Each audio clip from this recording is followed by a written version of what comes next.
Joined now on SportsCenter by Brian Kelly, head coach of the Notre Dame Fighting Irish. And Brian, we'll get to football in a minute. I want to remind people out there, you're a human being. Christmas is less than a week away. So first off, 1 to 10, how prepared are you from a shopping standpoint for Christmas, which is upon us?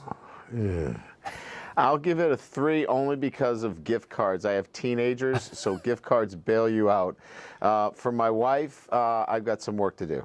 The internet is your friend. Stuff can happen in lickety-split. So late night when you're done grinding on a game plan, that's my advice to you. And let's pivot from you being a human being to football. 1 to 10, how prepared are you guys for Clemson? 7. We've got a couple more days. Well, actually 1. We finished up today with our traditional Wednesday practice. We'll practice tomorrow, let them go, and meet them down in Dallas next Sunday and have 3 or 4 practices. So I'd say about 70% of the work is done. When you look at Clemson on tape, what screams at you and jumps off the film and is a concern? Defensive line, first and foremost, obviously. You know, generally you get 1 or 2 defensive players that are, you know, elite. They've got 4 that jump out at you. And I think the other thing is skill on the offensive side of the ball. Running back, certainly wide receiver, and then a quarterback who, you know, as a true freshman is extraordinary. So I think it's the skill on the offense and then that defensive line. To be back on this gigantic stage, to be undefeated and to have a chance, I mean, you know it well, you're there. Notre Dame's history and tradition is what it is. But to add to it in this era, what does it represent for you personally, given the opportunity that's in front of you? Yeah, I mean, I think if you look at it in 2012, maybe we were there too soon. We certainly won all of our games, but maybe weren't equipped. And so it gave me a great opportunity to look at the things necessary that we had to build within our program. I think in 15 we were really close.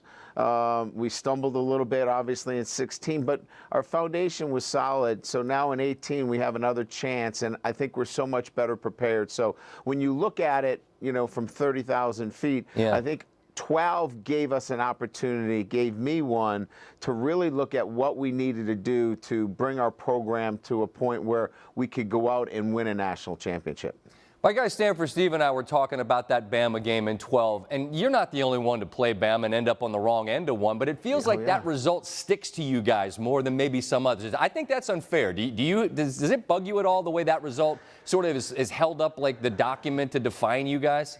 Yeah, it's tough, you know, because it was that national spotlight, and that was that one game where, let me tell you, that football team that we played that day was as good as there might have been that I've seen in my 25 years of being a head football coach. I think we're going to have to go and beat Clemson. We're going to have to beat Alabama to get that off us. I don't think that's fair, but bottom line, I think we got to go out and we've got to show the country that this football team can compete with anybody. Interesting. You've been great when I've made this specific request of you when it comes to beating Clemson. Let's handle that first since they're up first. You can do that if your team does what?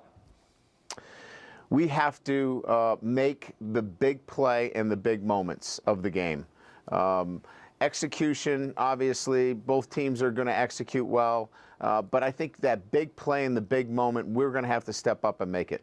All right, well, we look forward to seeing you guys taking on Clemson a couple Saturdays from now. In the meantime, let's work on that 3 for our wife now. We can't have that be a 3. We need to sort that out between now and Christmas, Brian. Appreciate your time as always, man. Merry Christmas, happy holidays, and best of luck in the playoff.